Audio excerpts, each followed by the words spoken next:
Frank, as a young pilot, was trying to earn some extra money towing banners over Daytona Beach. Have you ever looked up and wondered, how do those pilots tow banners? Here's how the banner tow operation worked. I flew out of New Smyrna Beach, and the pilot would first take off with the banner hook inside the airplane's cockpit. There was a rope from the hook to the back of the tail of the airplane.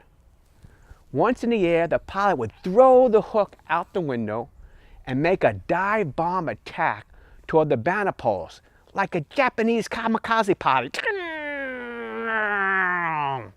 The banner was built on a long strap and had a huge loop on one end and the banner on the other end.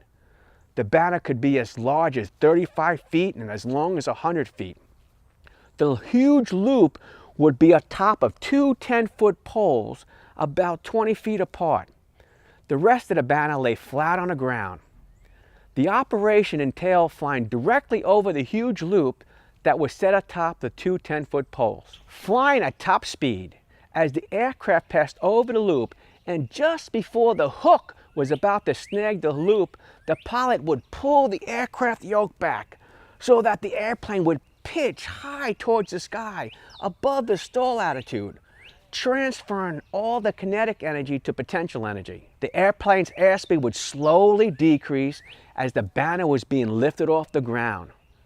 To prevent the aircraft from stalling and to tow the banner at a slow speed, the aviator would slowly reduce the altitude as the banner was lifted off the ground. A stall is actually when the aircraft loses all its lift and will no longer fly, which is a very bad thing, so you want to prevent a stall.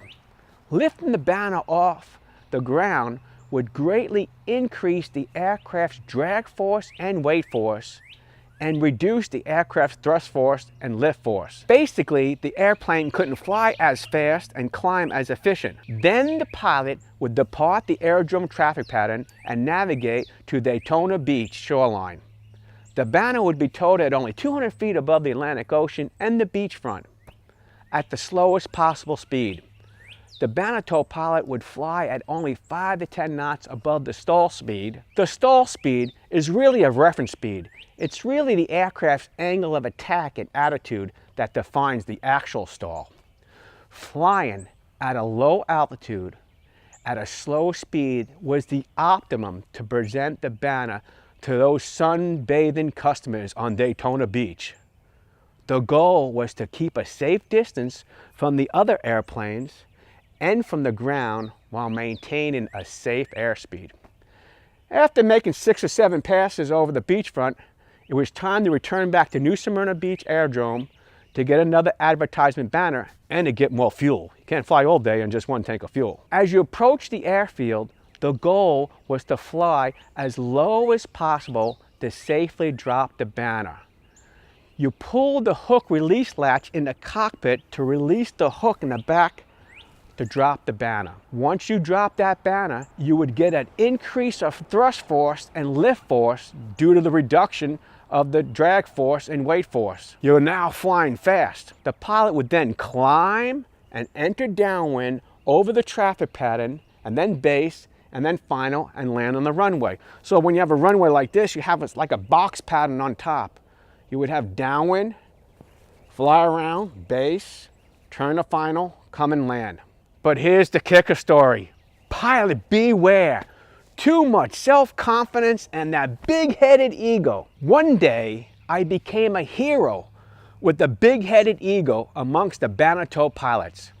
That day, after dropping the banner, instead of continuing on the easterly heading and enter that traffic pattern and landing the normal route onto runway 24, which is 5,000 feet long, I made a snapped aerobatic decision.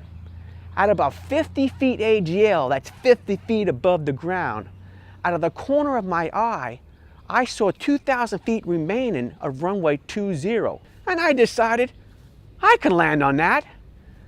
I banked the aircraft 45 degrees, turned 90 degrees, rolled out, thrust to idle, flaps down, and attempted to land on the remaining portion of runway 20. A few of the other Banner pilots observed most of this aerobatic flight display and were totally impressed. They bragged about me for a few weeks, and a few pilots attempted to replicate my maneuver. Well, my id psychic function probably made the decision to land on 2-0, but my ego psychic function probably executed the maneuver. But that super ego psychic function certainly influenced me to tell the whole story of what happened that day. If you're interested, Sigmund Freud will explain those psychic functions.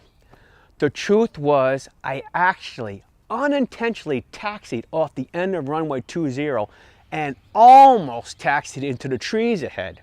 What saved me from crashing into the trees, as I approached the hard grassy ground at the end of the runway, I released the brakes, grabbed the yoke full aft so that the nose wheel was off the ground, and then made a left turn back onto the taxiway.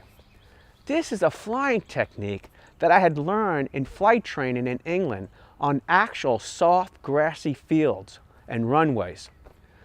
Yes, confess, tell the truth, always tell the truth. When I told the whole story, some of the Banner pilots were even more impressed with the soft field landing and taxi technique. I did not want the other pilots to try that maneuver and crash. I was thinking about safety. Now you know how the Banner operation works. The next time you look up and see a pilot towing a banner, think of me and why I told the truth. I appreciate your likes and thank you for subscribing. Watch for that first emergency while towing banners. Enjoy the day, if not the night.